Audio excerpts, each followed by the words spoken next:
bienvenidas, bienvenides a la actividad que estamos teniendo hoy, que como estábamos conversando recién en la previa, es una actividad organizada, pensada principalmente para quienes están durante el periodo de cursada de la facultad y de la materia esta de Derecho Civil 5, en un cuatrimestre en donde no tenemos cursada, pero la idea es como generar algún tipo de actividad para no perder el hilo de los temas que tienen que ver con la materia. Además, los temas de familia son muchos y van creciendo día a día, porque día a día siempre tenemos alguna jurisprudencia que va modificando algún tipo de criterios, una parte del derecho civil que es súper, que tiene muchísimo movimiento, y bueno, siempre está bueno como refrescar para quienes ya cursaron, y está bueno también ir aportando ideas para quienes están preparando los finales,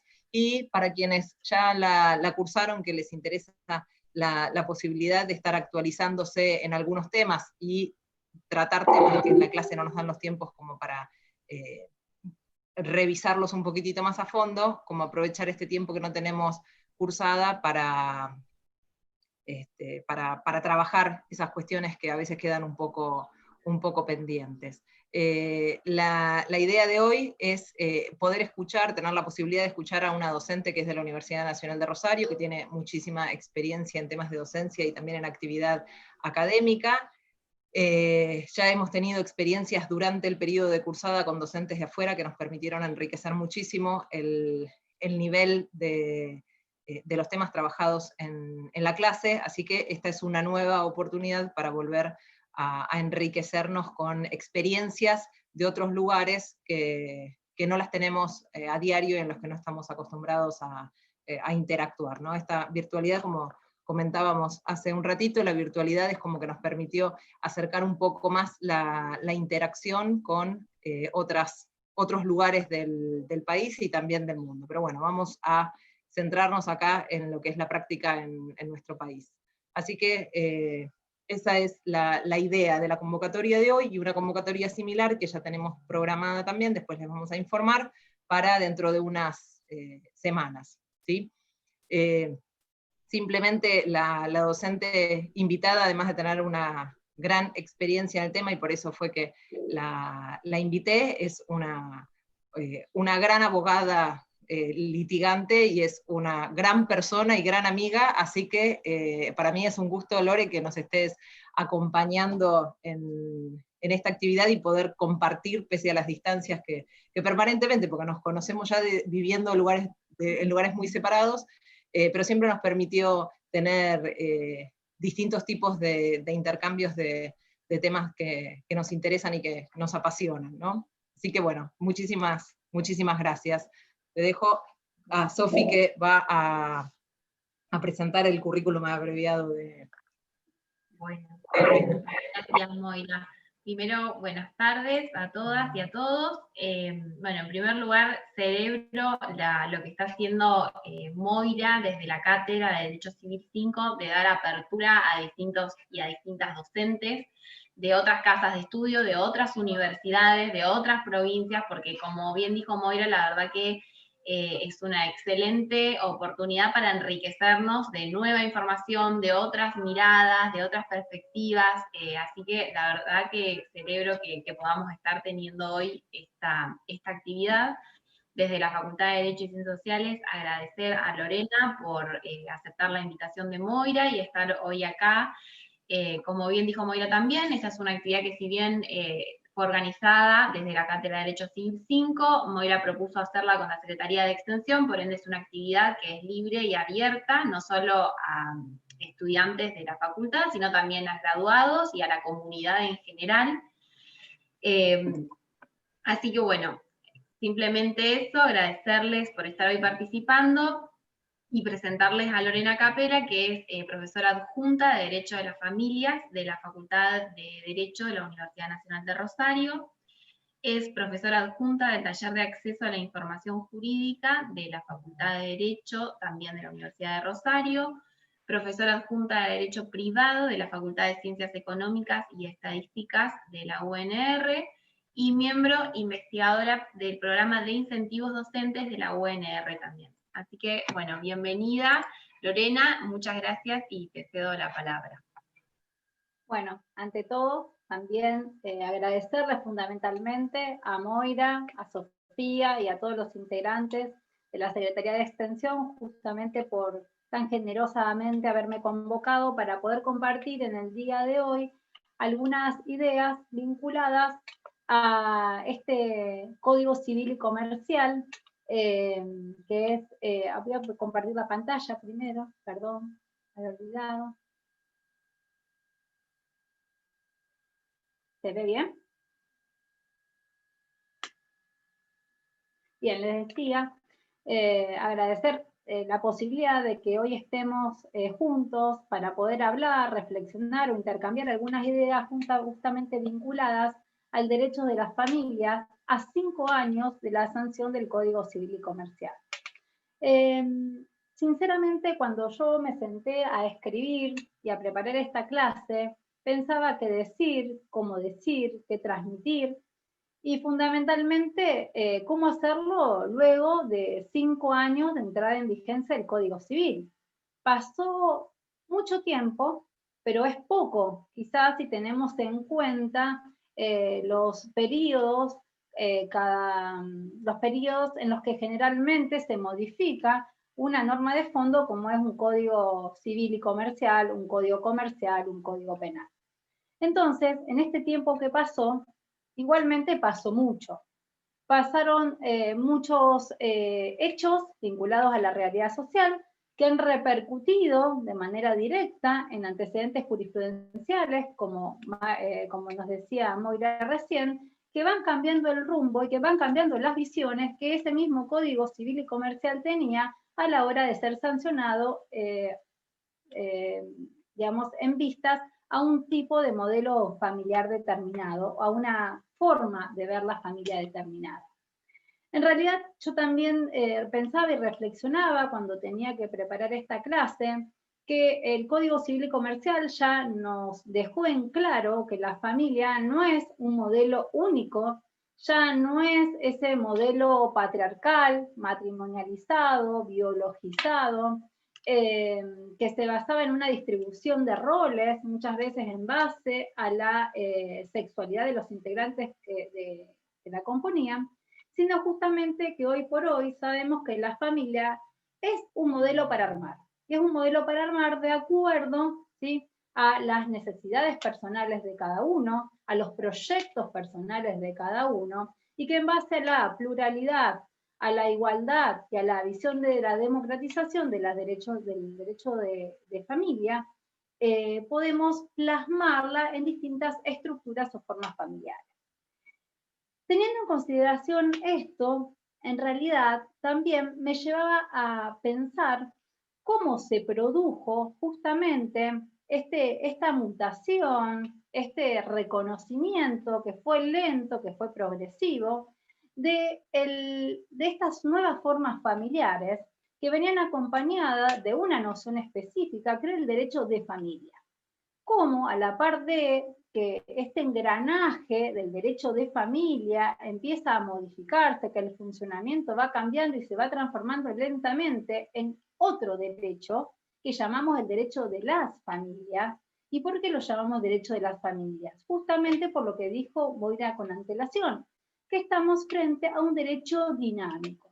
Un derecho dinámico que si nos quedamos con esa visión estancada del Código Civil y Comercial que se sancionó hace 5 años, quizás podamos incurrir en algún error, en no considerar que hoy por hoy hay una serie de situaciones familiares que quizás no encuentran previsión jurídica dentro de esa normativa, que para muchos, ¿sí?, es nueva, pero para nosotros, para los estudiosos del derecho de familia, es vieja.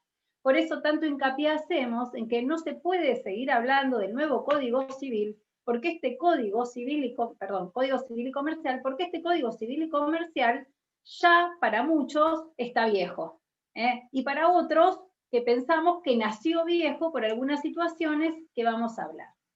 Entonces, hoy por hoy, a pesar de tener este Código Civil y Comercial que algunos todavía siguen considerando como bastante novel, en realidad nosotros vemos cómo a partir de este Código Civil y Comercial se han dado un doble proceso.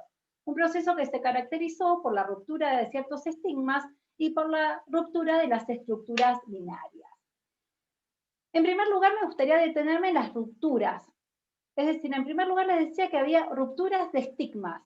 Este Código Civil nos presenta justamente una estructura normativa que nos permite ir dejando atrás algunos estigmas sociales que se habían judicializado y normativizado. ¿Qué es un estigma? La noción de estigma social en realidad viene de la psicología social, que es un atributo que es profundamente devaluador, que es degradante, que rebaja a la persona que es portador del mismo. No es una cualidad positiva, sino que todo lo contrario, es un atributo que desprestigia. Es un medio de control social que luego es tomado por las normas sociales y que muchas veces es tomado como para sancionar, castigar a aquellas personas, digamos, que son portadoras de esta categoría social. Lamentablemente es una categoría, como les decía, negativa, que coloca a ciertos integrantes de la sociedad, que a la vez son integrantes de la familia, en un lugar que es un lugar negativo, que los condiciona, que los desprestigia, que no permite quizás el pleno desarrollo de sus derechos humanos. ¿Y esto por qué es así? Porque el estigma justamente se desarrolla dentro del marco de un circuito. Un circuito es que ese estigma del cual es portador la persona, que ahora vamos a ver cuáles son los estigmas que surgieron bajo el Código Civil y que algunos que subsisten bajo el Código Civil y Comercial, ese estigma generalmente causa una discriminación. ¿Por qué? Porque como decíamos antes, es una cualidad negativa. Ese estigma que causa discriminación necesariamente va a conducir a la violación de los derechos humanos y lamentablemente reconocer esa violación de los derechos humanos y no hacer nada porque esta situación se revierta, lo que no hace ni más ni menos que es legitimar nuevamente ese estigma. Desde el punto de vista jurídico tenemos un montón de estigmas jurídicos y normativos que afortunadamente se han ido derrumbando. ¿Y por qué se han ido derrumbando estos estigmas? Precisamente por el peso de la realidad social y también por las modificaciones que se han operado a través de distintas reformas legislativas. A modo de ejemplo, podríamos pensar años atrás aquellas categorías de hijos naturales, adulterinos, incestuosos, sacrílegos, que era una categoría totalmente estigmatizante de las personas, de los hijos, y cómo fue cediendo a lo largo del paso del tiempo, hasta llegarse a hablar de hijos extramatrimoniales, o cómo también era una categoría estigmatizante la diversidad sexual, el hecho de ser diferente. Es decir, la persona que ostentaba una orientación sexual de las que no se calificaban como heterosexual, era un estigmatizado socialmente. Afortunadamente, a partir de la sanción de la Ley de Matrimonio Igualitario, tenemos una norma jurídica que viene a demoler este estigma, por lo menos desde el punto de vista normativo, lo que no significa que subsista desde el punto de vista social. También el estigma del enfermo en el ámbito de la familia, es decir, también fue subsanado con el reconocimiento de la tutela específica de la Ley de Salud Mental. El estigma de la impotencia, del impotente, de aquella persona que no era apto, también es uno de esos que ha cedido frente a la nueva normativa. Concretamente, este Código Civil y Comercial nos trae el derrumbe del estigma de la enfermedad venérea. ¿Se acuerdan que antes la enfermedad venérea era un impedimento a la hora en periodo de contagio, era un impedimento a la hora de contraer matrimonio? Este estigma también, el estigma del enfermo, también ha sido derrumbado. Como ustedes ven, vienen sucediéndose una serie de reformas legislativas que van dejando de lado estas categorizaciones que históricamente habían sido devastadoras para muchos sujetos. Y fundamentalmente el nuevo Código Civil y Comercial nos trae la ruptura del estigma de la inaptitud del hombre para poder ejercer las funciones maternas. decir, la no preferencia materna en la custodia de los hijos, tan arraigada en el Código Civil velezano, hoy por hoy nos permite, digamos, poner en una situación de igualdad al hombre y a la mujer, o a ambos progenitores, para ser más amplia, en el cuidado y la atención de los hijos. Y esto está reflejado en el artículo 641, cuando habla que el ejercicio de la responsabilidad parental corresponde a ambos progenitores, que se presumen que los actos realizados por uno de ellos cuentan con la conformidad del otro, y también esta no preferencia se ve, no puedo pasar el power, esta no preferencia también se ve normativizada a la hora de cómo se reguló el cuidado personal de los hijos. Es decir, cómo se habla del cuidado personal como aquel conjunto de deberes y facultades que tienen los progenitores respecto a la vida cotidiana del hijo, y al establecerse dentro de las modalidades, la regla que sea, el cuidado personal compartido por ambos progenitores, y al expresamente regularse la posibilidad de que el cuidado puede ser alternado, permaneciendo el niño, niña o adolescente por periodos similares en casa de ambos progenitores, en aquellos casos en que estamos frente a familias conformadas por parejas heterosexuales, tenemos que se logra una equidad en cuanto a los cuidados maternos y paternos. Y a un reconocimiento de aquel progenitor, el padre, que históricamente había sido considerado como aquel no tan apto, al menos, para asumir este tipo de cuidados. Otro de los estigmas que destierra, podríamos decir, el Código Civil y Comercial es el deber de fidelidad. El deber de fidelidad en el matrimonio, díganme ustedes, si no ha sido un estigma para muchas personas, el hecho de haber sido el adúltero o la adúltera, o haber sido de ser el engañado o la engañada por el esposo. Es decir, históricamente el deber de fidelidad ha atravesado a todas las relaciones, al matrimonio específicamente, desde el mismo momento en que se estableció al adulterio como una causal subjetiva de divorcio bajo el Código Civil y Comercial. Acá, como tenemos en esta viñeta, hoy nos podríamos preguntar, ¿y vos crees en la fidelidad dentro del matrimonio? ¿Podemos creer o no creer? La verdad jurídica es que es un deber moral y que por lo tanto no es jurídicamente exigible.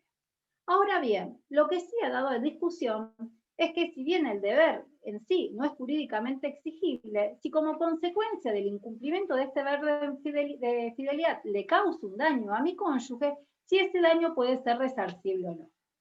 Y en esto entran en juego dos normas que ustedes ya conocen de otras áreas del derecho privado, el artículo 1717, que habla de que cualquier acción o omisión que cause un daño a otro es antijurídica, y el artículo 1747, que habla de que hay daño cuando se lesiona un derecho o un interés no reprobado por el ordenamiento jurídico que tenga por objeto la persona, el patrimonio o un derecho de incidencia colectiva. A la luz de estos dos artículos, justamente, es que la doctrina lo que ha hecho es analizar si procede o no procede la reparación del daño y perjuicio frente a la violación del deber moral de fidelidad. La postura mayoritaria dice que no es una conducta antijurídica y que por lo tanto no existe un daño resarcible, salvo que se configurase una situación de abuso del derecho. ¿A qué cosa? A la privacidad, a la autonomía personal, cuando uno de los cónyuges, cuando entable una relación con un tercero, tiene la finalidad exclusiva de dañar al otro. Es decir, no interesa ya si yo engaño por el simple hecho de engañar, sino que podría ser resarcible el daño moral cuando yo engaño a mi cónyuge con la clara intención de dañarlo. Es decir, que se estaría exigiendo un dolo directo que va a tener que ser lógicamente probado por el cónyuge que lo alega. Es decir, reitero, no basta la intención de dañar, lo que se requiere es la intención de dañar y no basta el simple engaño, el simple hecho de haber vulnerado este deber moral. Y la postura minoritaria, como en todos los ámbitos del derecho, tenemos opiniones contrapuestas, dicen que sí, que se configuraría un obrar antijurídico y por lo tanto podría ser resarcible este daño moral. Si tuviésemos que hacer una visión desde el punto de vista jurisprudencial, hay muy pocos casos. Hay un caso que había comenzado un divorcio bajo la vigencia del Código Civil, bajo las causales subjetivas, donde el cónyuge había solicitado una indemnización por el daño moral, y si bien en este caso, en primera instancia, se rechazó la pretensión de daño moral, la Cámara luego sí hizo lugar a esa indemnización en base justamente a este artículo 431 que veníamos analizando. Este artículo 431 es el que posibilitaría, ¿sí?, la existencia de este daño moral, es el que abriría las puertas para este posible daño que en el caso concreto se cuantificó en una suma de 40.000 pesos. ¿Bajo qué argumento? Dice, si bien el artículo 431 decreta como deber moral en el matrimonio la fidelidad, también capta un interés relevante, ya que no hay duda de que este interés se despliega en el derecho a la dignidad, la armonía familiar, la integridad psíquica y moral, que son derechos tutelados por el ordenamiento jurídico, por el cual son dignos de amparo legal y deben ser resarcidos. Es decir, que evidentemente, como dice esta viñeta, tenemos que tener cuidado, aquellos que están casados, a la hora de violar este deber moral de fidelidad, porque, como dice acá este sacerdote, promete ser fiel online y offline. Es decir, que seamos, si vulneramos el deber moral de fidelidad, sea online y offline, podemos tener... podemos ser pasibles de un reclamo de daños y perjuicios. Como dice acá esta viñeta, y acá le pregunta el esposo, muy preocupado a Mimi, ¿leíste bien el nuevo Código Civil, Mimi? ¿Estás segura que el adulterio, además de ser penado, será obligatorio en el matrimonio? Es decir, quizás esta sea una premisa que relaja a muchas personas a la hora de contraer matrimonio, el hecho de saber que estamos frente a un deber moral. Ahora bien, tener en consideración de que existiría la posibilidad de un eventual reclamo de daños y perjuicios si justamente se logra acreditar la existencia de ese dolo directo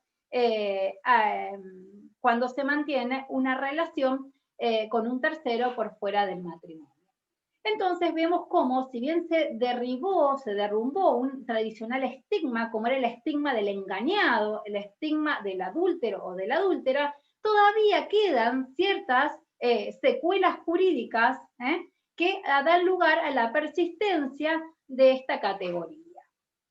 Otro de los estigmas que también se derribó es el tema de las tareas del hogar, como aquella tarea que no era cuantificada, que no era remunerada, que era invisibilizada, que no tenía valor económico. Y justamente el artículo 660 nos dice que las tareas cotidianas que realiza el progenitor, que ha asumido el cuidado personal del hijo, tienen un valor económico y constituyen un aporte a su manutención. Es decir, que acá tenemos plasmada en la norma el reconocimiento económico de la labor doméstica. Del mismo modo, los artículos 455 en el ámbito del derecho matrimonial y el artículo 520, que es espejado en el ámbito de las uniones convivenciales, también reconoce el trabajo en el hogar como computable en carácter de contribución a las cargas. Es decir, que el trabajo del hombre y de la mujer dentro del ámbito doméstico también tiene un valor económico, y esto es algo que el Código Civil y Comercial, ha visibilizado, ha puesto en palabras. Si bien había antecedentes jurisprudenciales que en este sentido ya lo venían manifestando. Otro de los estigmas que ha derrumbado el Código Civil y Comercial es el estigma de la incapacidad y debilidad jurídica de los mal llamados menores de edad bajo el paradigma del Código Civil. Es decir, bajo el paradigma del Código Civil, coexistían dos paradigmas diferentes. Ya teníamos ese sistema rígido de incapacidad, pero que se había empezado a flexibilizar con la incursión de la doctrina o el reconocimiento de la doctrina de la protección integral, con la noción de capacidad progresiva, con la incursión a nivel jurisprudencial, por los planteos doctrinarios, del tema del reconocimiento de las competencias de los niños, niñas y adolescentes, y toda esta noción que podríamos sintetizar bajo la idea de capacidad progresiva fue agrietando los cimientos del estigma de la incapacidad que traía el Código Civil, y como consecuencia, entiendo yo, que bajo la vigencia del Código Civil y Comercial se produce definitivamente el agrietamiento y el derrumbe de este estigma de la incapacidad y la debilidad. Esto nos permite poder hablar hoy por hoy de niños, niñas y adolescentes como sujetos de derechos en desarrollo, hablar de su autonomía progresiva y de las ideas de asistencia, cooperación y representación. Y también, justamente, de esta figura a la cual le han destinado una clase específica, que es la figura del abogado del niño, que si bien mucha gente también dice, es una nueva figura porque está contemplada la posibilidad del patrocinio letrado del niño, niña, adolescente en distintas normas del Código Civil, en realidad no es nuevo, porque ya está plasmado en las leyes de protección integral. Lo que ha hecho el Código es receptarlo dentro de la normativa de fondo. La participación del niño a través de este abogado del niño nos permite justamente la efectiva participación en los procesos judiciales, nos permite la escucha del niño, la necesidad de que esa escucha sea una escucha atenta, la posibilidad de que se le den en ese proceso todas las garantías mínimas en aras de garantizar el acceso a la justicia como un derecho humano fundamental. ¿A través de qué? De la asistencia letrada. Cada provincia tiene, o está, algunas todavía tienen una tarea pendiente, una deuda pendiente, con relación a la sanción y promulgación de las leyes de abogados del niño, pero en la mayoría tenemos tenemos ya precedentes donde hay una implementación efectiva de esta figura dentro del ámbito de los procesos judiciales. Recordar simplemente, porque no es el objeto de la clase, sino es dejarles algunas ideas de distintos aspectos que se van planteando a lo largo de la irrupción del Código Civil y Comercial, que este abogado del niño tiene en vistas o como objeto representar los intereses personales e individuales de este niño o niña o adolescente, que se ocupa de la defensa material y técnica, y que el abogado del niño es la voz del niño en el proceso, y que tiene que velar por el reconocimiento de todos los derechos y garantías que le confiere a este sujeto el ordenamiento jurídico. Es una figura de vital importancia y puede hacer grandes aportes dentro de los conflictos en que existen importantes conflictos de intereses entre los niños, niñas y adolescentes y sus progenitores. Hasta acá, les decía, estuvimos analizando cuáles son algunos de los estigmas, algunos simplemente, muy pocos de los estigmas, que se han ido derrumbando a partir de la sanción del Código Civil y Comercial.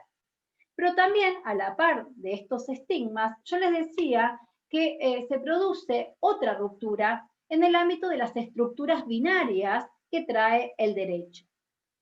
Si bien se dice que el número 2 es un número natural que sigue al 1 y procede al 3, el derecho siempre se ha cimentado en base a estructuras binarias. Es decir, si nosotros pensamos en cómo estudiamos en la facultad, vamos a poder ver que siempre estudiamos en base a esas estructuras.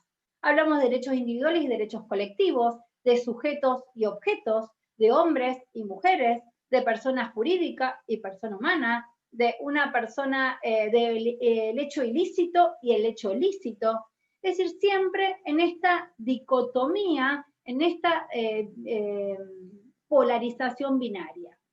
Este binarismo ha sido trasladado también al ámbito del derecho de familia y hablamos justamente de femenino y masculino, de padre y madre, de mayor de edad, menor de edad, capaz, incapaz, de filiación por naturaleza y filiación adoptiva, de monogamia, de todas, fíjense, ideas que se vinculan con el número 2.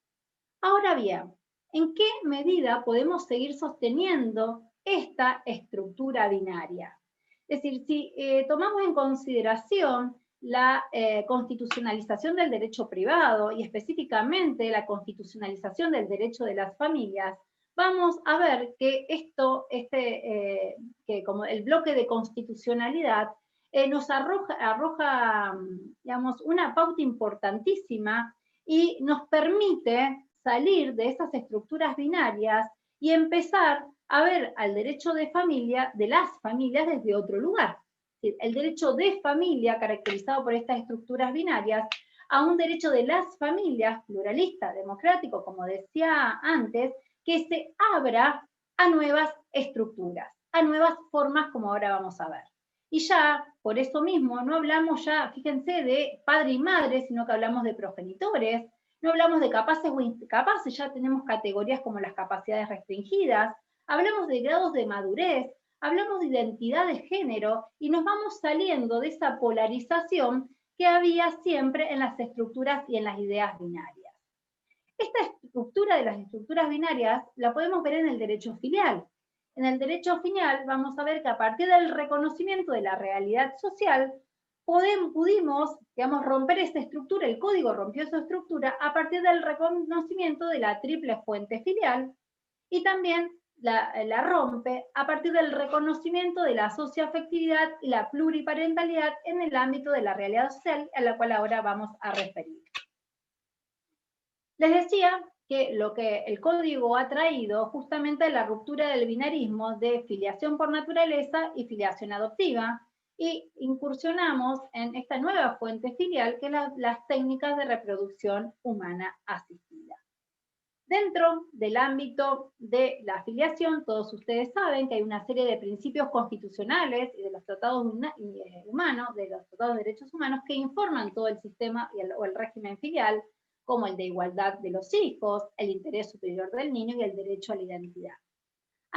En base a estos tres principios, tenemos que interpretar algunos derechos que nos van a permitir justamente llegar a justificar la ruptura de las estructuras binarias.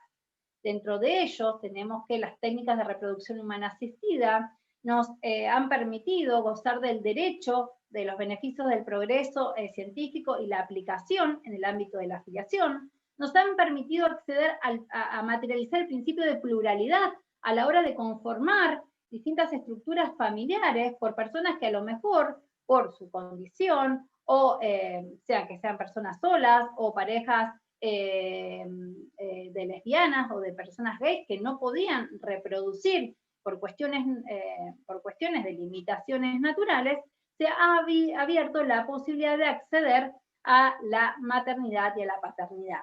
Y se ha garantizado el derecho a fundar una familia y a no ser discriminados justamente por ostentar esa orientación sexual y elegir ese tipo de, vivir en ese tipo de conformación familiar que autónomamente no me permite procrear.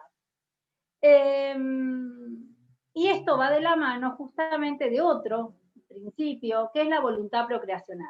Es decir, el reconocimiento de la voluntad procreacional, de la voluntad de querer ser padre o madre, independientemente de haber realizado o no un aporte genético en el ámbito de una técnica de reproducción humana asistida.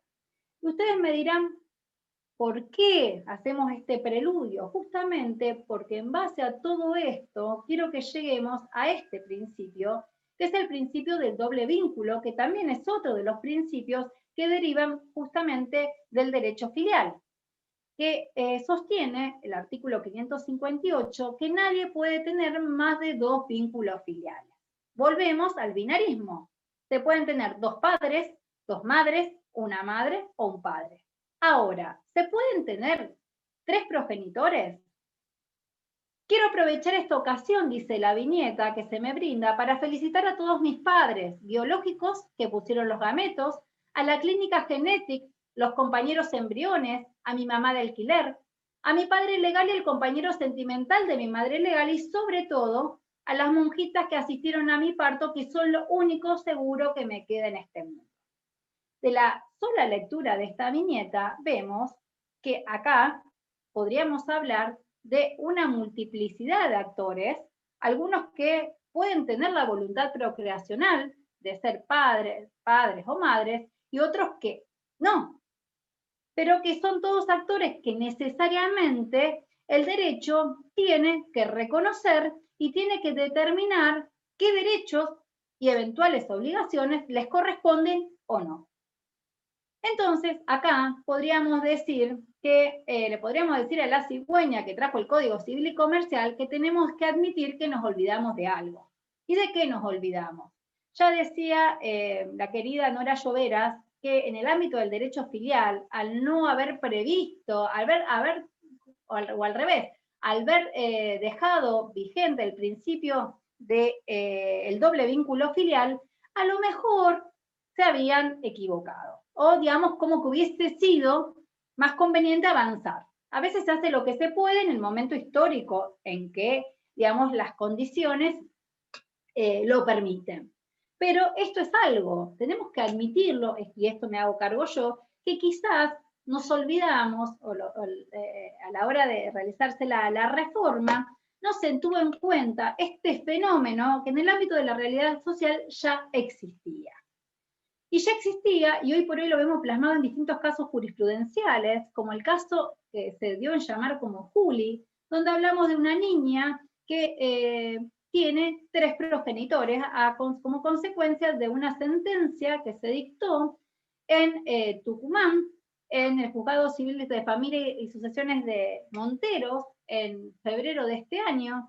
Se trataba de una niña, sintéticamente les cuento, que había sido reconocida por un hombre como su hija, es decir, este era el padre legal, pero la niña era biológicamente hija de otro hombre, y la particularidad de Juli era que la misma mantenía un vínculo socioafectivo, un vínculo familiar con ambos padres, a los cuales reconocía como tales.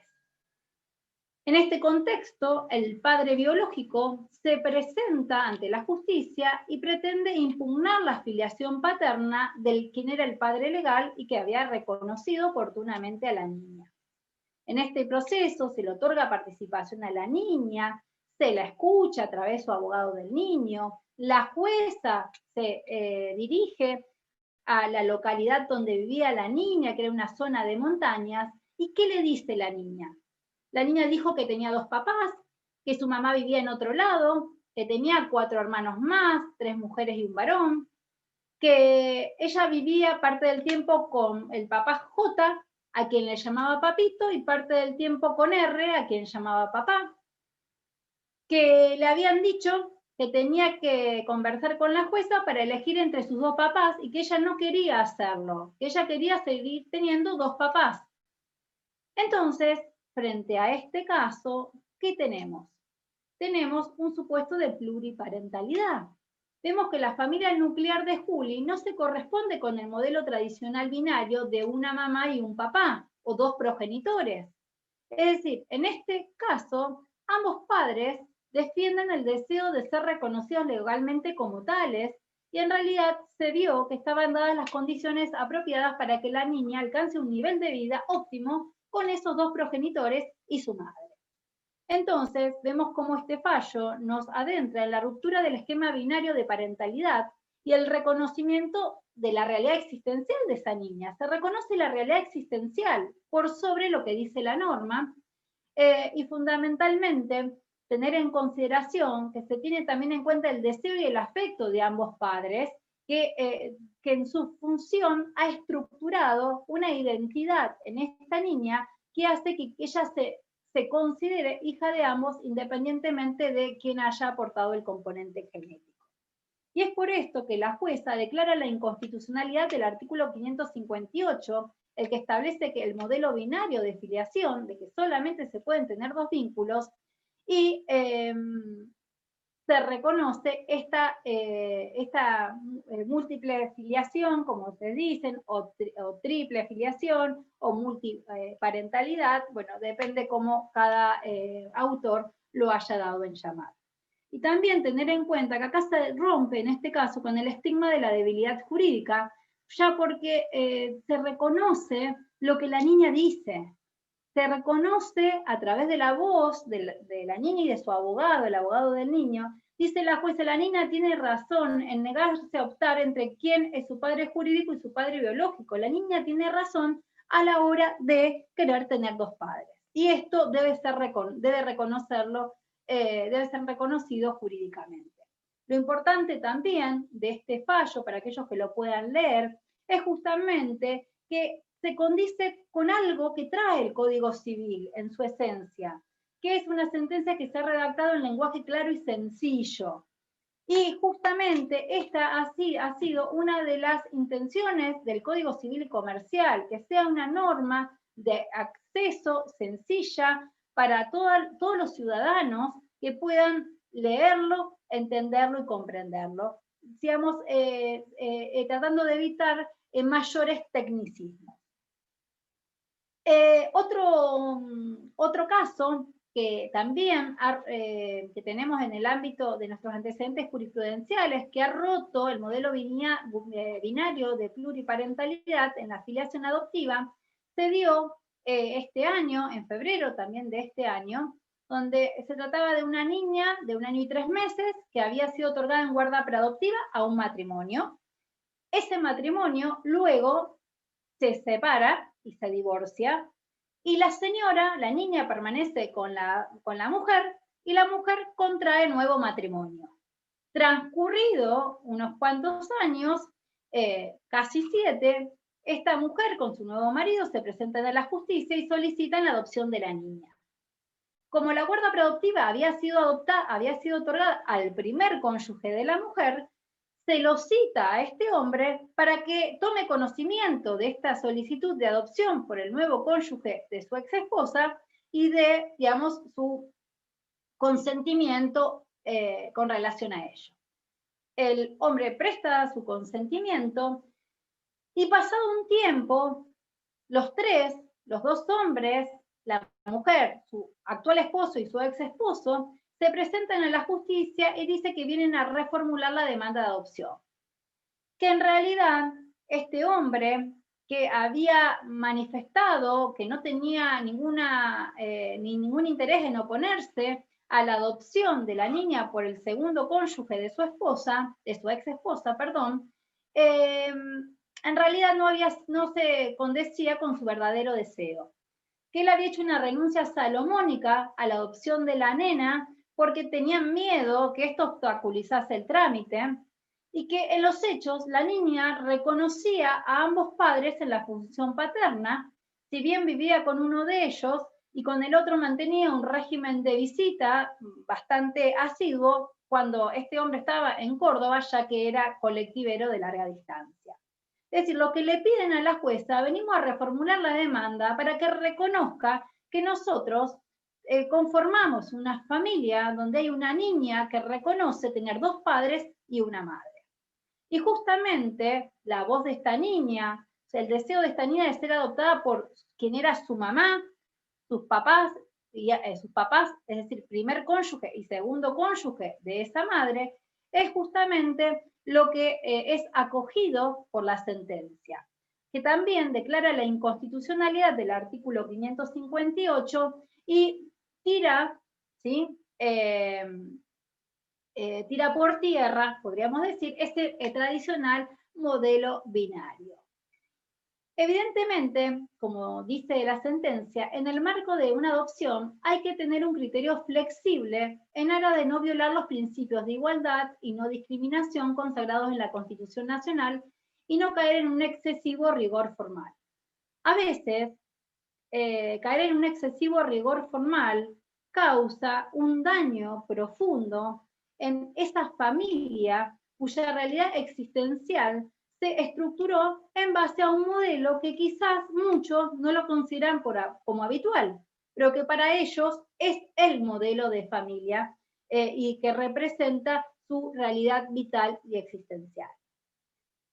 Llegado a este punto, hablamos de las rupturas de los estigmas, hablamos de las rupturas de las estructuras binarias, y ya para entrar en la última parte de esta charla, me dirán ustedes cuándo tengo que cortar, porque yo puedo seguir por mucho tiempo, vamos a hablar de algunos silencios que trae el Código Civil y Comercial. Algunos silencios vinculados a los proyectos de vida familiar y a las relaciones afectivas, y también algunos silencios que trajo con relación a la afiliación. Con relación a la afiliación tenemos varios silencios. Los silencios, nada dijo el Código Civil y Comercial con relación a la fecundación post-mortem, nada dijo con relación a las inseminaciones caseras, y tampoco nada dijo con relación a las gestaciones solidarias, si bien respecto a la fecundación post-mortem y a las gestaciones solidarias, hubo en el anteproyecto un intento de regulación, pero lamentablemente no llegó a buen fin.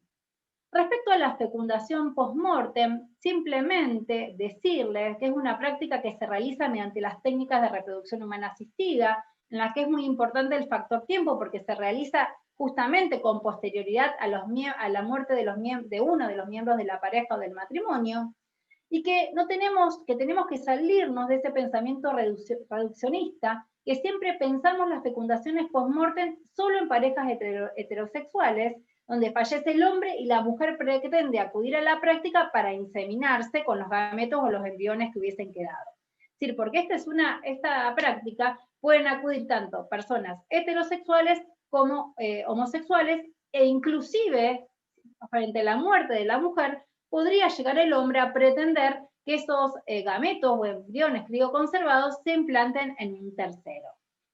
Generalmente la fecundación post-mortem tiene 3 modalidades, es decir, se solicita la autorización judicial para utilizar gametos que estuviesen crioconservados o para utilizar embriones que estuviesen crioconservados, independientemente que tengan origen en una técnica heteróloga u homóloga, o también que pedimos autorización para extraer compulsivamente los gametos del cadáver de quien era mi cónyuge o mi conviviente.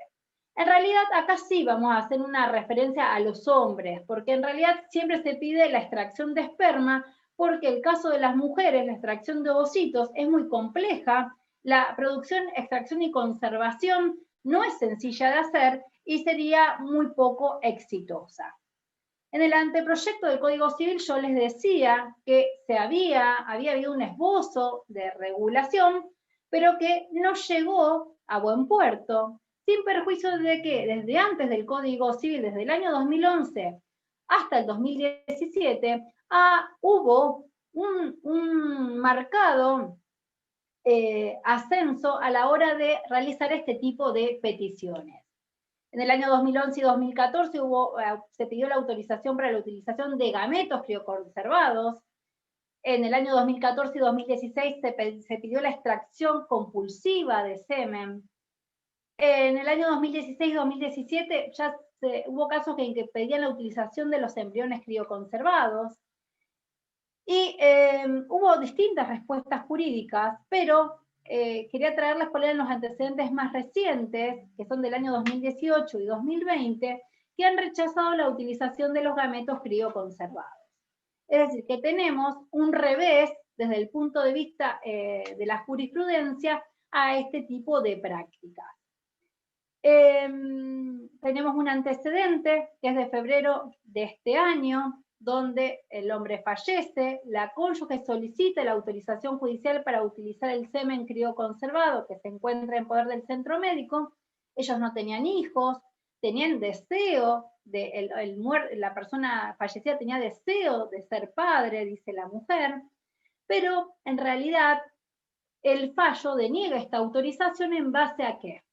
En que dice que del contrato que había suscrito esta persona con la clínica médica atendiente a la criopreservación del semen, no había ninguna expresión que indique la existencia de un consentimiento informado referido a si esta persona deseaba que tras su fallecimiento ese material genético fuese utilizado. Y que si se utilizaba ese material genético, se afectarían derechos personalísimos del difunto. Y entonces, simplemente, esta es una idea muy mínima, en base a esto se deniega la autorización.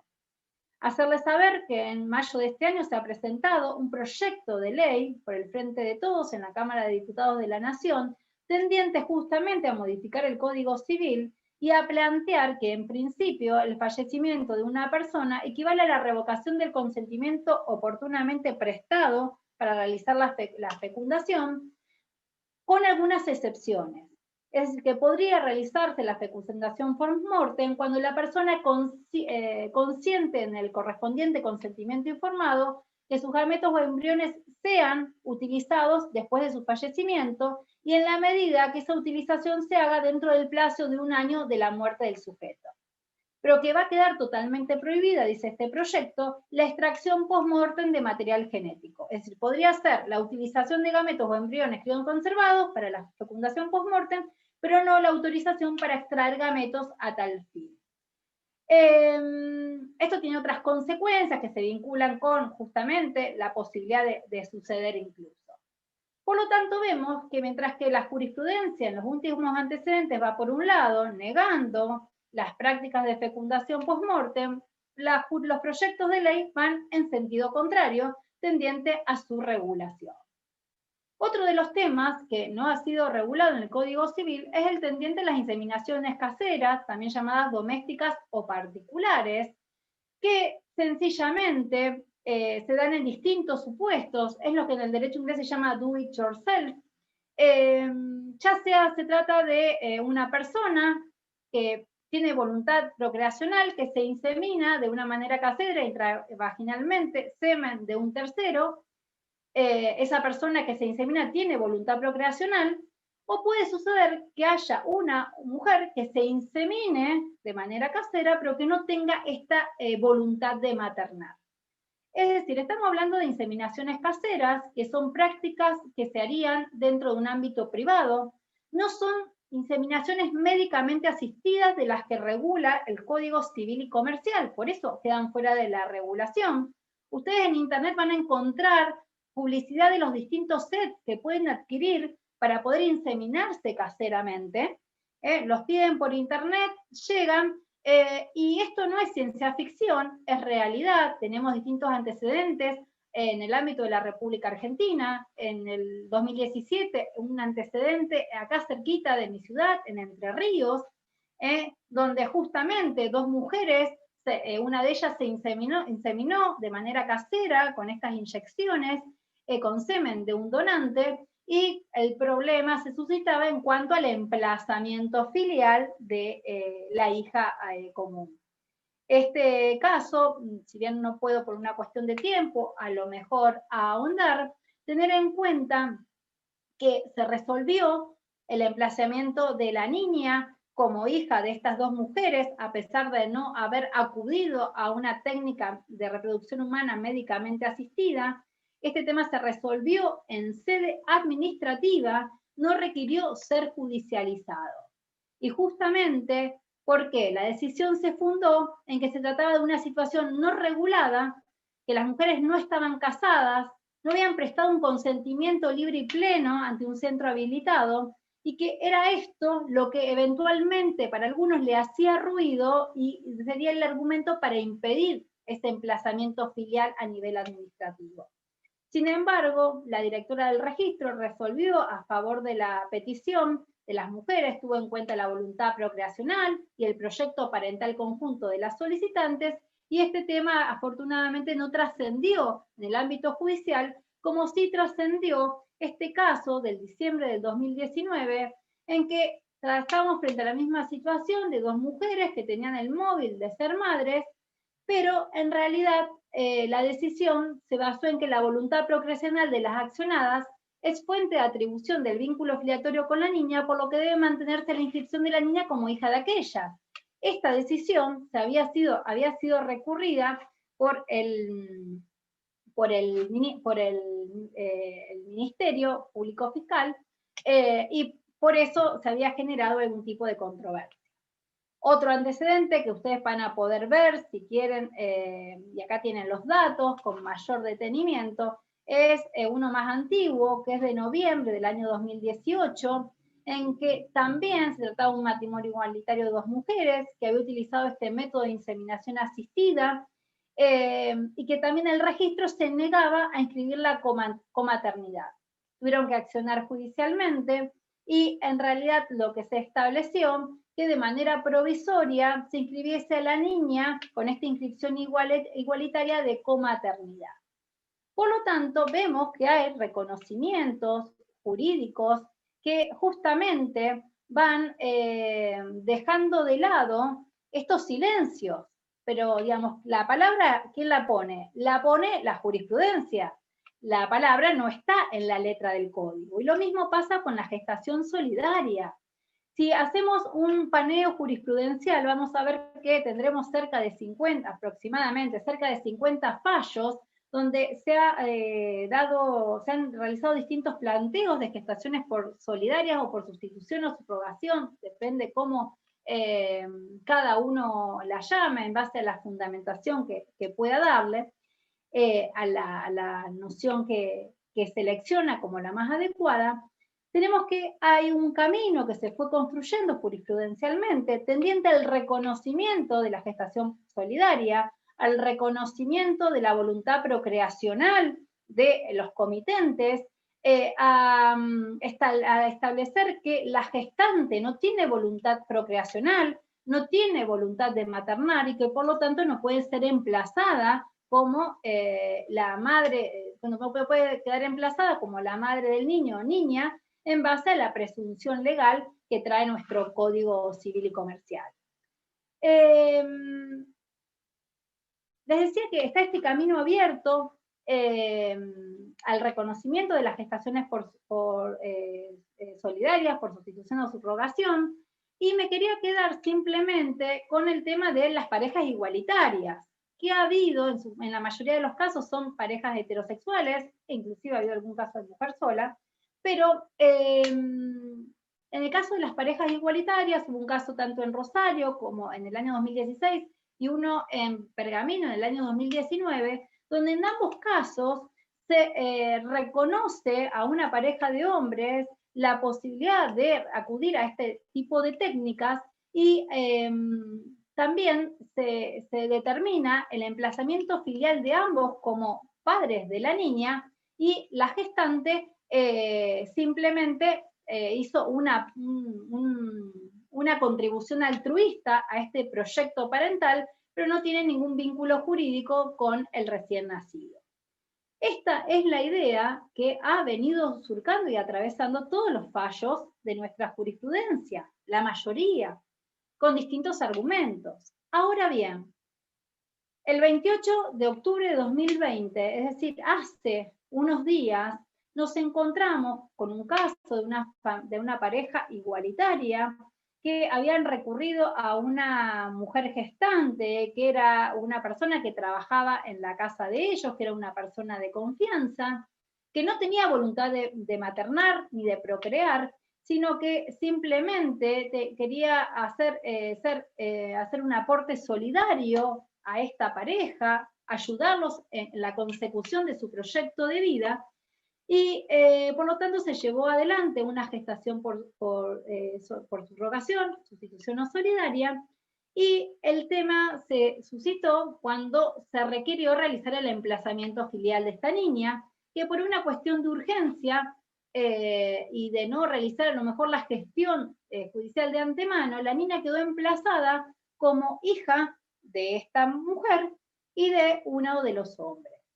Se hace el planteo judicial, se tiende a impugnar la maternidad de esta mujer y en primera instancia se ordena la anotación de la niña como hija del matrimonio igualitario, declarando que la mujer gestante no es la madre y ordena la rectificación de la partida.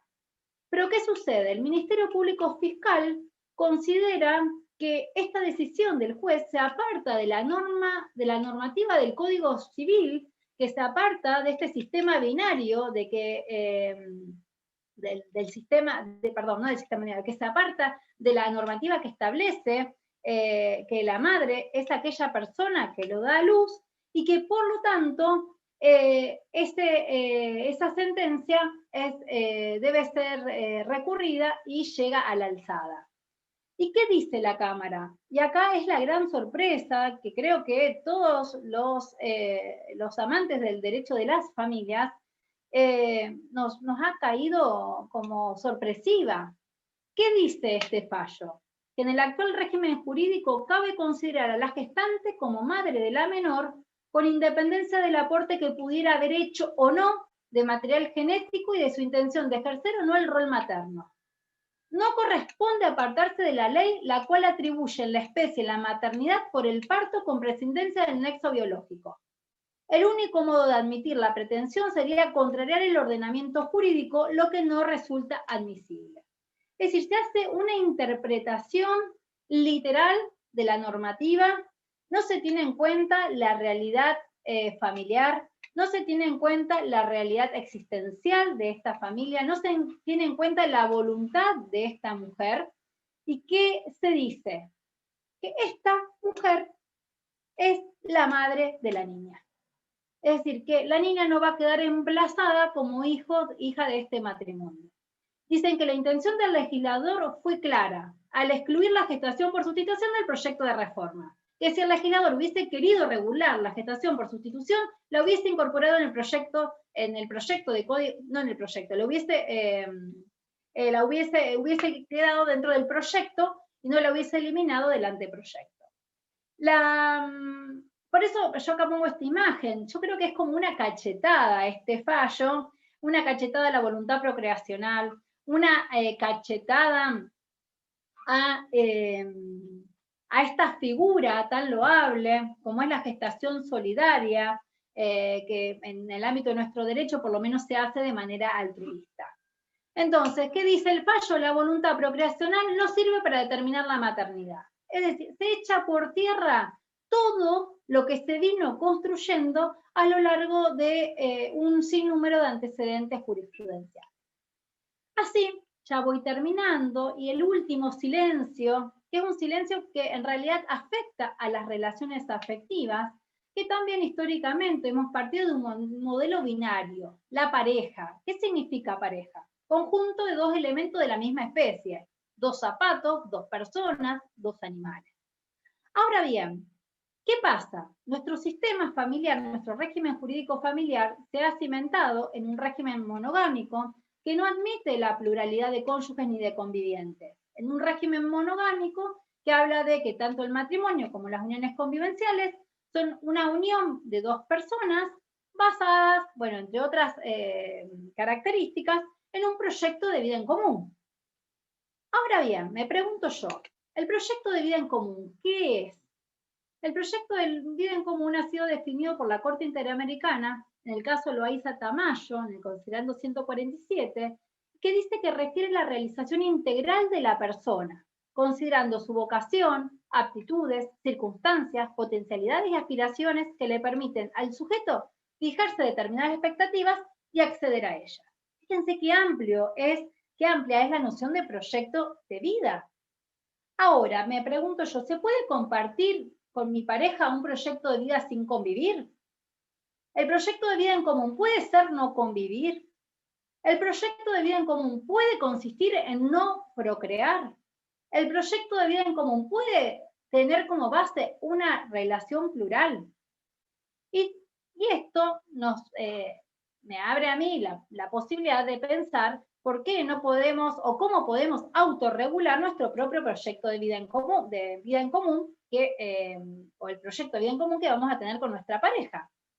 Hay nuevos formatos de proyectos de vida en común. Tenemos las parejas DIN, que son aquellas que se habla del doble sueldo no niños, es decir, que deciden de antemano no tener hijos porque quieren tener una proyección económica, una mayor estabilidad económica. Las parejas LAT, que son aquellas que viven juntas, digamos, que estando juntos viven en casas separadas, el famoso caso de Patricia Sosa y su cónyuge, Mediavilla creo que se llama. Y luego tenemos otros proyectos de vida comunes con los cuales yo me quiero quedar, que es las parejas poliamor, las parejas sexual love o las parejas y romance. En realidad, me pregunto yo, así como hablamos de pluriparentalidades, ¿podríamos hablar de proyectos familiares pluriafectivos, donde haya relaciones que rompan, de pareja que rompan justamente la pareja, que sean sistemas que integren a más de dos sujetos?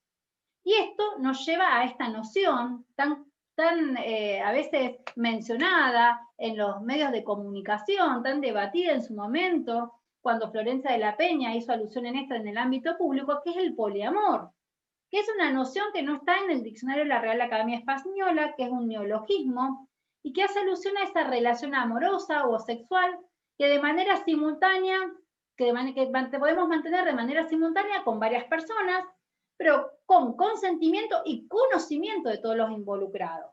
Es una relación honesta, transparente, donde todos sabemos que no somos dos. Y dentro de las formas de poliamor, una de las formas de poliamor es lo que se llama trieja. ¿Qué es la trieja? La trieja es la relación de tres personas que comparten una vivienda, que comparten la sexualidad, que comparten el afecto, el amor, que comparten la economía familiar, las tareas domésticas y los proyectos de vida. Es decir, fíjense que si partimos de esta noción, vemos que una trieja es muy, digamos, la finalidad, los proyectos de vida, la cohabitación, la afectividad, son características similares a una relación que podríamos llamar matrimonial o a una relación de unión convivencial, pero que la diferencia está en que ya no somos dos, sino que somos tres. De ahí la palabra trieja. Nosotros tuvimos un caso, un antecedente en el ámbito del derecho argentino, no llegó a la instancia judicial, digo, pero como un prototipo o ejemplo de trieja, que fue el famoso caso de las gemelas misioneras, que en el año 2008 llegaron al living de Susana Jiménez, presentando a su pareja, a este famoso remisero que se había enamorado de ellas y que convivían, que hacían una vida en común, que tenían justamente todas estas características propias de la trieja. Lamentablemente, este hombre no vivió mucho porque falleció, inició esta relación de pareja en el año 2008 y en el año 2011 falleció como consecuencia de una enfermedad mental degenerativa, pero el proyecto de vida de estas hermanas, de compartir su pareja, no tuvo el límite en la muerte de quien era su conviviente en ese momento, porque 3 años después, creo, 3 o 4 años después, presentaron públicamente a su nuevo novio en común. Es decir, creo que podríamos también plantear que el derecho de familia, no digo que esta sea una verdad, pero que es algo que a lo mejor sobre lo cual tendríamos que empezar a pensar o reflexionar, si podemos hablar del derecho de la familia, también aquellos proyectos familiares pluriafectivos, donde somos muchos más, o podemos ser muchos más que dos, porque yo hablé de la trieja, pero podríamos ser 4 o 5 personas en una relación de afectividad que tenga las características antes mencionadas. Y acá, ya terminando, justamente plantearles cómo todo nos conduce a una nueva visión del derecho de las familias. Hablamos con anterioridad de la pluriparentalidad, de la posibilidad de que haya un niño, niña o adolescente que tenga más de 2 progenitores. Entonces, partiendo de esta posibilidad de que exista un proyecto familiar pluriafectivo, llámese trieja, llámese poliamor, que incluye otras formas, si como consecuencia de este proyecto familiar pluriafectivo podemos tener también a la vez un proyecto parental pluriparental. Es decir, si nosotros 3, integrantes de esta trieja, podemos tener un proyecto parental pluriparental queriendo ser padres, de un mismo niño. Y esto nos lleva nuevamente a replantearnos y a poner en crisis el principio binario del doble vínculo filial, de que nadie puede tener más de 2 vínculos. Evidentemente, muchas de las cosas que dijimos podrían atentar, en no reconocimiento de ciertos derechos, atentarían o podrían atentar contra el derecho a fundar una familia, al reconocimiento de las diversas formas familiares, al principio de igualdad y no discriminación. ¿Y cuál es mi idea? Que regular siempre brinda seguridad jurídica a los usuarios de las técnicas, a las personas que eligen tener un proyecto de vida familiar que quizás no es el habitual para la mayoría de la gente. Decía Nora Lloveras que cuando uno asiste a un encuentro, a una charla o a algún encuentro académico, no hay que irse del mismo modo en que vinimos. Espero que ustedes hoy no se vayan del mismo modo en que vinieron a escuchar este intercambio, este monólogo en principio, que ahora quiero que sea un intercambio de ideas. ¿Por qué no quiero que se vayan de la misma manera? Justamente la idea no es decir verdades, sino justamente poder poner en crisis algunos conceptos que tenemos muy arraigados. Porque es verdad que la ley reina, y que el Código Civil y Comercial reina, pero también es verdad que la jurisprudencia gobierna. Y la jurisprudencia gobierna, la jurisprudencia asienta nuevos criterios que muchas veces declaran la inconstitucionalidad de las normas del Código Civil y Comercial, pero esos planteos no obedecen a la única producción de los jueces y juezas, sino que en realidad este es un proceso de construcción y de deconstrucción en el que tienen un papel muy importante los abogados. Es decir, hacer propuestas creativas en los expedientes le permite a los jueces también tomar decisiones innovadoras que permitan seguir avanzando en un sistema jurídico que rompa con esas tradicionales estructuras binarias, que reconozca otras estructuras familiares y que en realidad no haga más que hacer visible, desde el punto de vista del reconocimiento jurídico, la realidad existencial de cada una de las personas y de las familias que integran. Muchas gracias. Bueno, buenísimo. Hago aplauso. Están los micrófonos silenciados. Un poco más. No, está perfecto. Con el horario me parece que estamos bien. Bueno, súper claro me pareció. Acá hay un comentario de Lisa, que anda por ahí, que dice que es excelente. Lisa es abogada, no es de la camada de estudiantes, es más, hizo con nosotros también hace unos años el posgrado de familias, y un montón que no te veía. Lisa, ¿cómo andás? Y estaban por ahí también dos de las docentes de la cátedra que nos acompaña, Verónica y Ornella, que no sé si siguen estando o no.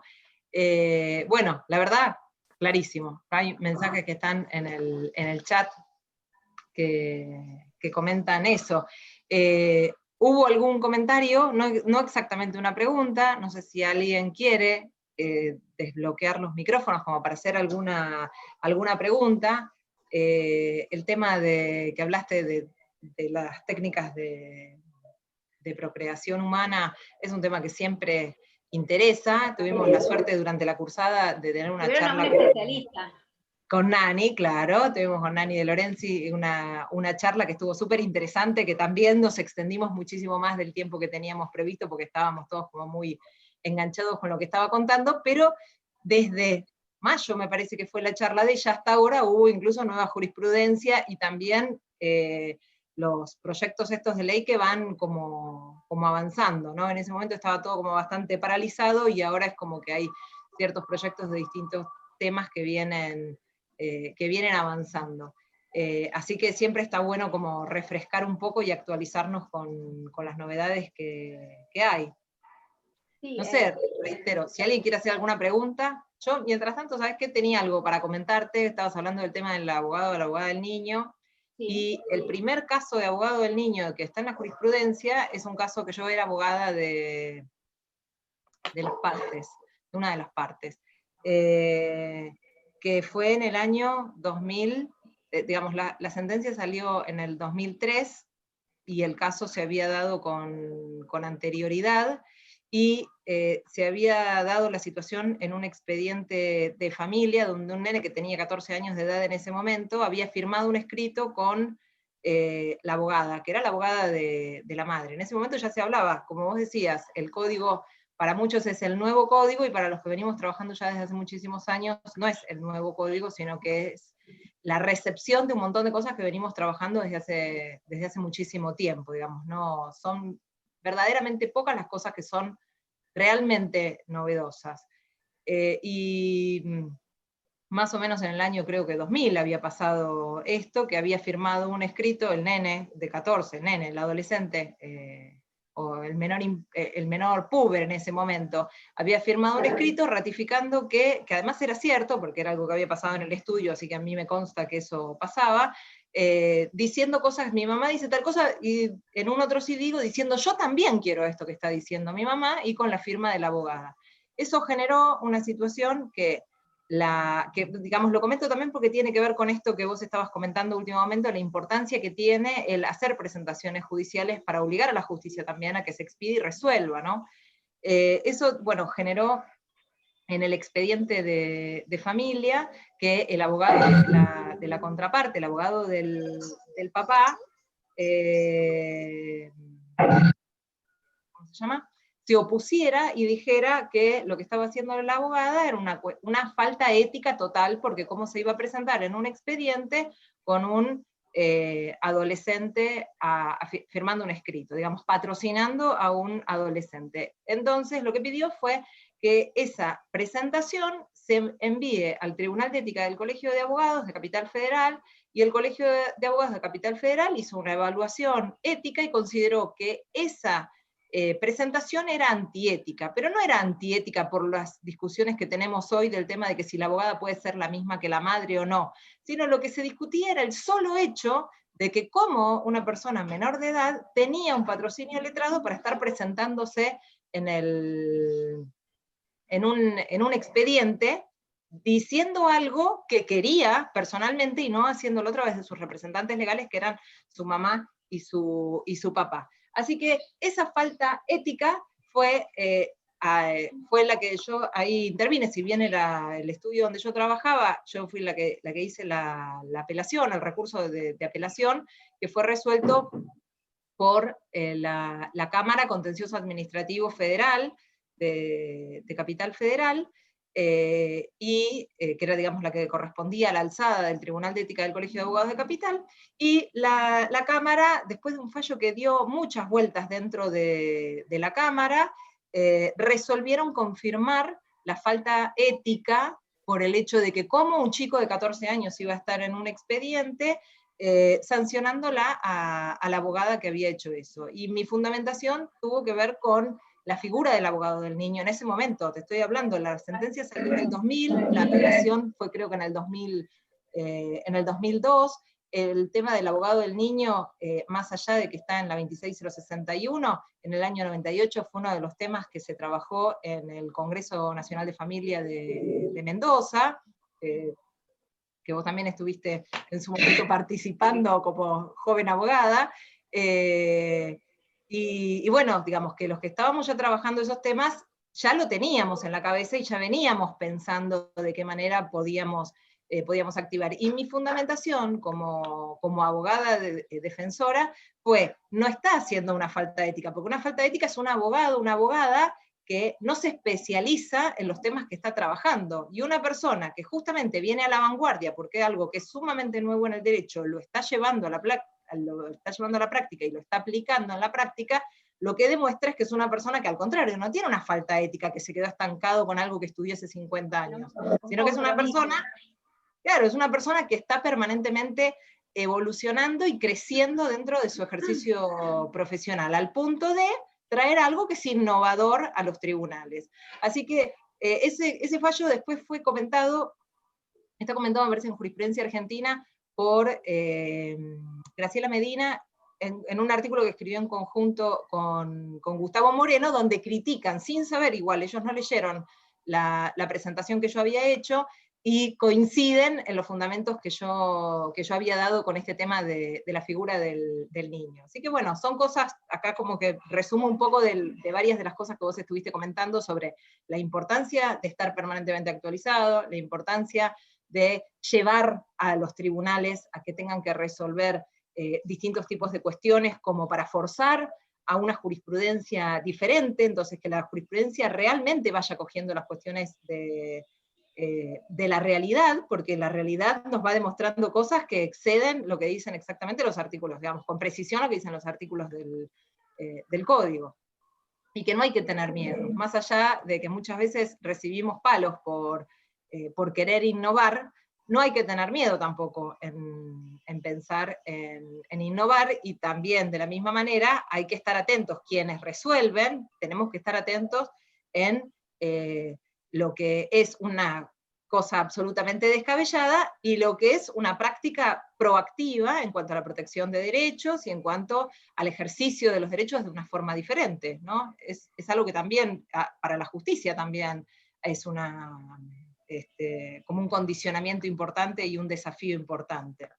Fíjate que nuestra ley de abogados del niño establece que si un niño se presenta dentro del marco de un proceso con un abogado de confianza, esa participación puede ser objetada, cuestionada por los progenitores. O sea que generalmente cuando estamos frente a un niño o niña adolescente que se presenta espontáneamente con un abogado de confianza dentro del marco de un proceso, evidentemente que hay un conflicto de intereses serio.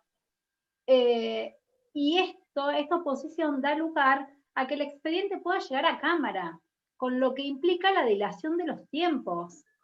Entonces, lo que uno trata de proteger y tutelar, que son los derechos de ese niño, en esa conflictiva familiar, en los hechos después se desdibuja porque quedás apresada por una estructura procesal, por un procedimiento que tiende simplemente a tratar de no reconocer la voz de ese niño dentro del marco del proceso. Y además de la posibilidad de que tengan los padres de oponerse, el juez también tiene que entrevistar al niño, niña adolescente y al abogado para ver si tiene o no tiene la capacidad suficiente como para poder haber elegido ese abogado de confianza. Todo lo cual no sucede cuando el abogado es seleccionado de la lista del colegio de abogados.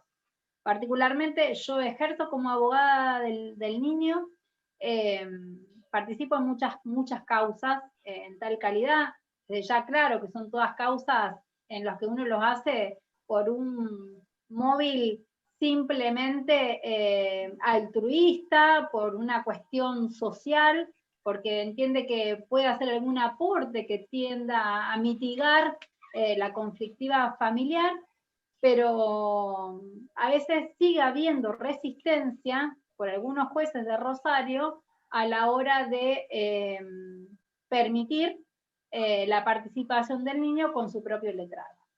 Y es eso, con relación a lo que más nos cuesta, luchar contra la estructura de un poder judicial que no se ayornó a la normativa de la Ley de Protección Integral, no estoy hablando del Código Civil Comercial, y donde parece que la voz del niño molesta. Porque todos sabemos las diferencias que hay entre el tutor ad litem, el abogado del niño y el defensor. Es decir, muchas veces, bajo la figura del defensor, se trata de decir, bueno, el niño ya participó, ya se lo escuchó. No, no participó, se lo escuchó. Simplemente eso.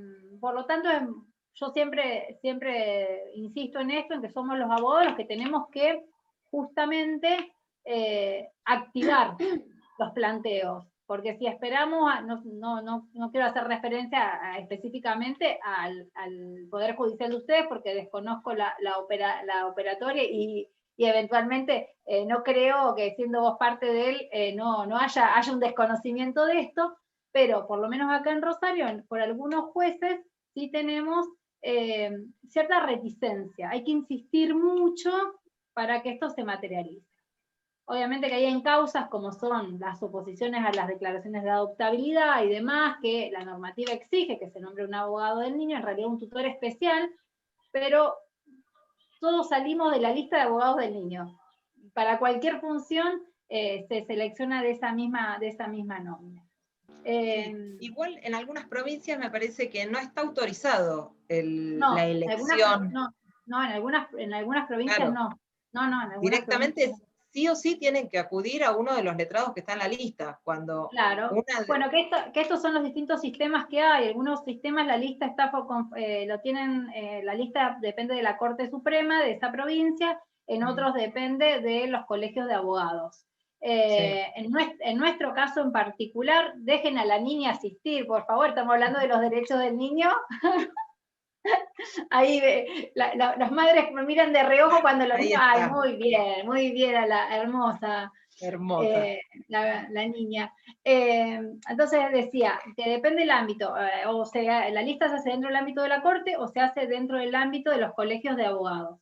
Algunos permiten la elección del abogado de confianza y otros no lo permiten. No tenemos una legislación unívoca. Algunas provincias tienen presupuesto determinado para pagarle a los abogados del niño y otras, como la nuestra, no, queda simplemente en una expresión de deseo.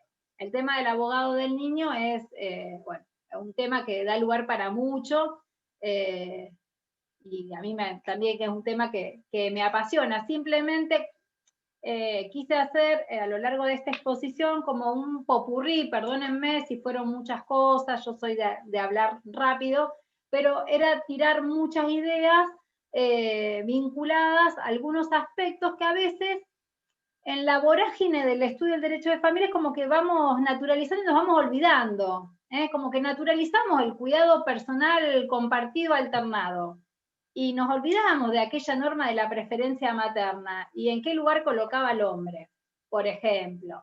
Entonces me pareció que era interesante, aunque fuesen cuestiones básicas que todos nosotros sabemos, porque si estamos todos acá, somos interesados en el derecho de la familia, bueno, destacar cuál era la importancia que tenía o desde qué lugar. Verlo desde el lugar del estigma, desde la psicología social, me parece que es un planteo que puede compartirse o no, pero que podía llegar a ser válido para ver cómo la norma jurídica, como muy bien decían acá en el chat, que bueno, sí, que el derecho siempre va detrás de los hechos, cómo la norma jurídica no solamente muchas veces reconoce los hechos positivos, como podría ser que reconozca ahora que exista la regulación de la gestación solidaria o de la gestación post-mortem, sino que muchas veces la norma jurídica es un mecanismo que reproduce los estigmas sociales. Entonces, también analizarlo desde ese lugar. Sí, para mí estuvo re interesante el abordaje, ese que hiciste desde el punto de vista de los estigmas. Y algunas de las cosas, pero como para generar debate, los digo, que están así como dando vueltas, también se dan algunos de los temas que hablaste, se dan ciertas críticas dentro del feminismo, con este tema, por ejemplo, de la gestación con sustitución, si ciertas ramas del feminismo lo aceptan o no, y de hecho, es uno de los temas que ahora que la postularon a Marisa Herrera para ser representante argentina ante el comité de CEDAW, salió un grupo de mujeres, no sé si son todas feministas o no, pero al menos bajo el nombre de ciertas líneas del feminismo, donde la critican, entre otras cosas, por el tema de que acepta la gestación por sustitución, por esta cuestión de comercializar de alguna manera con el cuerpo de la mujer. Cosificar a la mujer. O cosificar o comercializar, sí. Digamos. Bueno, yo no recuerdo ya, pero uno de los primeros fallos que hubo sobre gestación por sustitución, no me acuerdo si era uno de Loma de Zamora, que fue comentado por Gil Domínguez, que Gil Domínguez manifestaba, ponía en crisis el tema de que justamente la gestación solidaria fuese altruista, es decir, que estuviese despojada de contribución económica, y creo que él decía, si le pagamos a los médicos, le pagamos a los abogados, ¿por qué no pagarle también a la gestante que está poniendo su cuerpo? Entonces, el tema de tenemos dos temas con relación a esto. En primer lugar, si habilitamos o no la gestación por sustitución, partiendo del hecho de que estas tendencias tienden a manifestar que se estaría como comercializando o objetivizando a la mujer. Yo creo que no podemos relativizar ni subestimar la autonomía de las mujeres. Es decir, en la toma de decisiones de llevar adelante una gestación solidaria. Entiendo que puede haber ciertos resquemores porque podría suceder que existiesen mujeres que estuviesen en una situación de vulnerabilidad que pudiesen acudir a esta alternativa como un mecanismo para solapadamente obtener algún tipo de retribución económica. Lo entiendo, pero no creo que sea algo que tenemos que generalizar, porque si no, creo que es subestimar a la propia mujer, que toma la decisión de prestar su cuerpo para llevar adelante un proceso reproductivo para una tercera persona.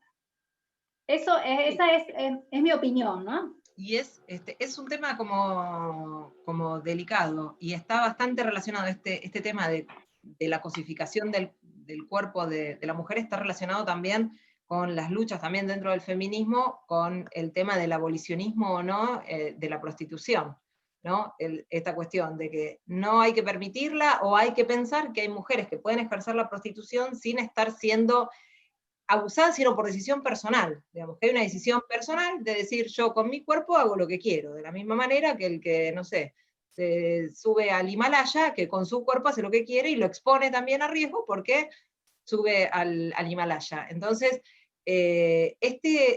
son, digamos, como temas delicados, candentes, y que no sé hasta qué punto cuánto se va a poder avanzar dentro de lo normativo, porque tenemos las dos puntas. Tenemos la mirada como de la familia tradicional patriarcal, matrimonial, y digamos, la gente que está en esos grupos se opone a este tipo de regulaciones, y también se oponen otros grupos que están del otro lado, ¿no? También tienen como cuestionamientos. Así que bueno, veremos con el paso del tiempo qué es lo que va a pasar. Mientras tanto, seguimos dependiendo justamente de los planteos que se tengan que hacer a nivel judicial. Decía Vidal Campos que hay prácticas que molesten, ¿sí? Que molesten o disgusten a muchos no significa que los perjudiquen. Decía el maestro con relación a, en su momento, allá por la década del 90, vinculado a las parejas igualitarias. Digo, esta idea quizás también la podemos reproducir hoy. Hay algunas cuestiones que quizás nos molesten o no estemos de acuerdo en base a nuestras propias concepciones religiosas, filosóficas, antropológicas e incluso políticas. Pero bueno, tenemos que pensar en qué medida me perjudica, me disgusta, y en qué medida eventualmente puede ser lesiva de los derechos o del reconocimiento de derechos. Creo que tenemos que tener siempre un pensamiento reflexivo, reconocer las fortalezas y las debilidades de nuestro propio pensamiento, y que quedarnos en posturas rígidas, extremistas y estancas no nos favorece. Siempre hago como referencia en cuanto a mi propio pensamiento, que en el año 1998, creo que fueron las jornadas nacionales, o 97, las jornadas nacionales de Derecho Civil en Santa Fe, en la Universidad Nacional del Litoral, había una comisión vinculada al régimen matrimonial. Me parece que las de Santa Fe fueron las del 99. 99 entonces. Sí. Y llevé una ponencia conjuntamente con dos docentes más que se llamaba Contigo, Pan y Cebolla, digamos como subtítulo, vinculado al régimen matrimonial, y donde defendía a capa y espada la subsistencia de un régimen patrimonial inmutable, como era el régimen de la comunidad, vigente en ese momento. Luego, en el Congreso, me vas a ayudar vos también, en el Congreso Internacional de Derecho de Familia en México, ya perdí la noción de en qué año fue, pero fue ya por el 2000 de Puebla, y pico. fue un poco después, más o menos, sí, porque yo En ya el vivía acá, sí. 2008, 2007, habrá sido por esa época. Más o menos. Unos años, 10 años después, digamos, hice una presentación conjuntamente con Mariana de Lorenzi en el Congreso de México, donde justamente planteábamos la apertura del régimen, las compensaciones económicas, las prestaciones económicas, y bueno, creo que eso es lo que tenemos que estar siempre, avanzando y poniendo en crisis. Es lo que pensamos, y que muchas veces lo que pensamos también lo vamos ayornando a las nuevas realidades. Si nos quedamos petrificados en una idea, no suma. Creo que nos resta en primer lugar a nosotros, y en segundo lugar, si somos abogados litigantes o aquellos que son funcionarios o magistrados del Poder Judicial, digamos, también, porque no permiten una lectura de la realidad que sea fiel a lo que son las necesidades de las personas. ¿Habrá alguna pregunta? Hay una pregunta en el chat que no sé si, Janet, ¿querés activar tu micrófono y la haces vos directamente? Y con las jornadas nacionales siempre tenemos problemas. El año que viene está, yo hace mucho que no participo, y el año que viene el proyecto es ver si podemos presentar algo no solamente de la cátedra, sino también de algún grupo de estudiantes que quiera presentar a la comisión de estudiantes sobre los temas. Ahí está Janet. A ver, Janet. Sí, mi pregunta iba con respecto a la gestación por sustitución. En los diarios que han salido las noticias, que cuando se realiza la práctica, porque no quedó regulada finalmente en el Código Civil y Comercial, he visto que siempre coinciden que primero se hace como una presentación judicial y se pide como una autorización judicial, que fue lo que en este último fallo, que salió hace pocos días, vi como que no se hizo eso primero, y por ahí, no sé, me dio la impresión de que tal vez sea por esa no autorización que pidieron, fue que se lo rechazaron, pero sí, coincido en eso, en que no tuvieron en cuenta la voluntad ni de los padres, de la voluntad procreacional, ni tampoco tuvieron en cuenta la opinión de la mujer en cuanto a que ella no deseaba ser madre, sino que solamente estaba ayudando a esa pareja con un fin altruista. Entonces quería saber eso, si es de común práctica, porque al no estar regulado, pedir autorización judicial.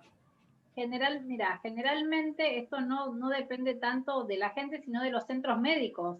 Los centros médicos le solicitan a las personas que se van a someter a este tipo de prácticas justamente que vayan a la justicia, pidan la autorización para implantar el material genético en esta tercera persona, y que por lo menos tenemos incluso antecedentes en nuestra ciudad, digamos, que el juez directamente autorice que en el hipotético caso de que ese niño nazca con vida, se lo emplace filialmente como hijo de aquellos que tenían voluntad procreacional o los comitentes. Sin perjuicio de eso, hay algunos casos, como el antecedente que vos, que acabamos de ver, que le dio la cachetada, como digo yo, a la voluntad procreacional, en que se ha solicitado la autorización con posterioridad y que ha prosperado. Hay antecedentes jurisprudenciales. El tema está en, sinceramente yo no sé quién es el magistrado, quiénes son los magistrados de la Cámara, creo que era la sala acá, pero me sorprendió. Igualmente quiero dejar en claro que ese fallo tuvo un voto en disidencia. No recuerdo el nombre del camarista, pero tuvo un voto en disidencia. O sea que no tuvo el peso suficiente, evidentemente, pero es necesario destacarlo, que no fue en sentido unánime. Pero dentro de los antecedentes vas a encontrar casos que similares a esta situación. no tantos de parejas igualitarias, por lo menos, que nosotros tengamos conocimiento. En su mayoría son parejas heterosexuales, en su mayoría. De todas maneras, el tema de, y la figura por la cual van justamente después es impugnar ese vínculo filial. Andrés Gil Domínguez me contaba hace unos años, también en unas charlas que estuve dando acá en la provincia de Río Negro, que en la ciudad autónoma de Buenos Aires tienen hecho un mecanismo, lo que pasa es que es un mecanismo administrativo, que en vez de ir a la justicia nacional, va directamente a la justicia de la ciudad de Buenos Aires, porque tiene que ver con la inscripción.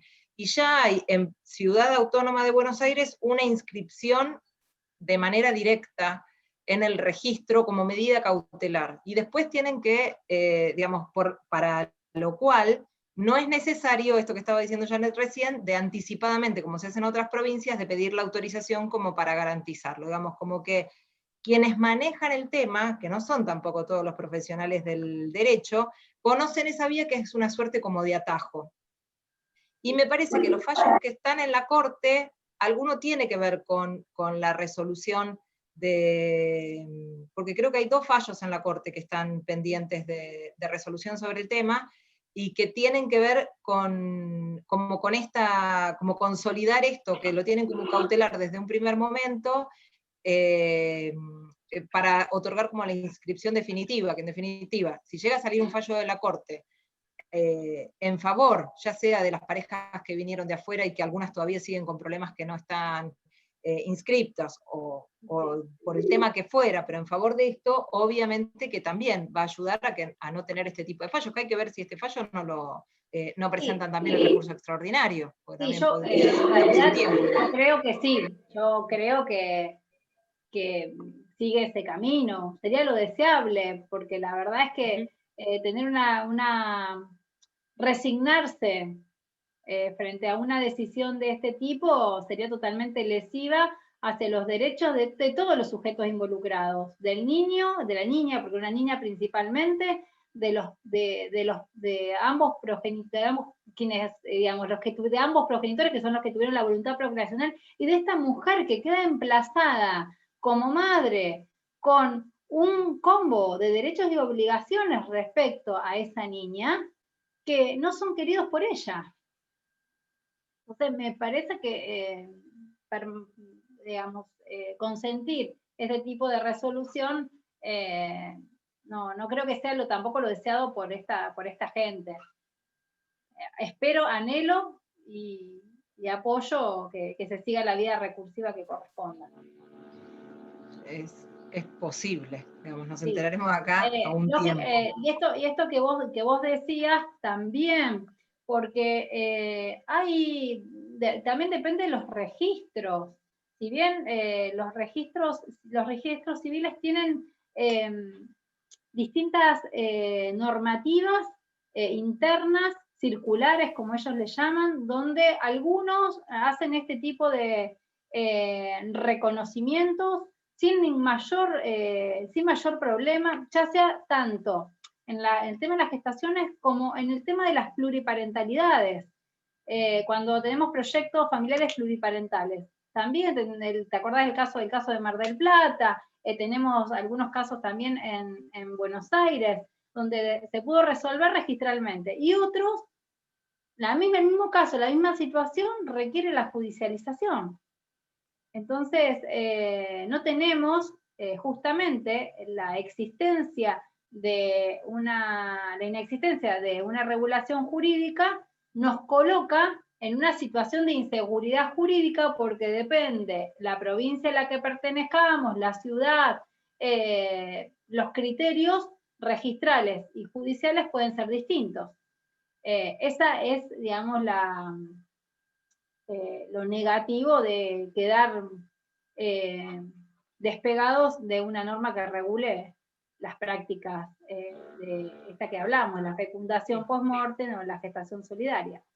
Y pensar también, como vos decís, como conocer la situación y pensar qué es lo que conviene. Si conviene ir por la vía registral, por la vía jerárquica, que correspondería a un rechazo de una petición administrativa o ir directamente por la vía judicial. Quizás no fueron por el mejor camino pidiendo la impugnación de la maternidad. Sí, hay que ver. En el fallo hablaban de una urgencia en la inscripción. Yo creo que a lo mejor la decisión estuvo atravesada por los miedos, ¿eh? A veces esos miedos que paralizan, no sé si la urgencia a lo mejor podría haber sido una urgencia médica con relación a la bebé, o sea, eso no me quedó claro. Pero sí, que me queda claro que fue sorpresivo para todos, por lo menos en todos los grupos de abogados que estoy, es como que quedamos pasmados por el criterio, por la aplicación rígida de la norma, porque es como que se hizo una interpretación, hasta nosotros tenemos el Código Civil que nos dice cómo tenemos que interpretar las normas jurídicas, y creo que se quedó en interpretación literal. Sí. Lore, me están avisando que se está por terminar el tiempo de la charla. Está bien. Que bueno, no sé si... No sé si quedó... Agradecer, nada más. Es lo único que me queda. Agradecerles a todos por el tiempo dedicado a compartir estas ideas con nosotros, a la charla, a los organizadores. Y bueno, brindo porque se repita. Bueno, sí, seguramente. Bueno, gracias a vos por tu tiempo, por compartir tus saberes, tus conocimientos, y además con la didáctica que lo haces. Seguramente tendremos más posibilidades de estar compartiendo otros espacios acá dentro de la facultad. Lo doy por descartado que algunas otras cosas seguiremos. Y la virtualidad también nos va a permitir que sea de manera recíproca con Rosario. Bueno, dale, en algún momento haremos algo. Y bueno, mil gracias por todo. La charla va a quedar grabada, la va a subir la facultad en la plataforma de YouTube, así que quienes no estuvieron la van a poder también escuchar, y quienes la escucharon la van a poder volver a escuchar con más detenimiento, quizás para prestar atención en algunas de las cosas que quizás en el momento quedaron así como pasadas de largo, así que siempre esto es enriquecedor, el tema de volver a escuchar. Bueno, los mensajes en el chat están todos así como muy agradecidos por el tiempo, por la exposición, por todo, así que bueno, continuaremos en algún otro momento, te volveremos a convocar, Lore. Bueno.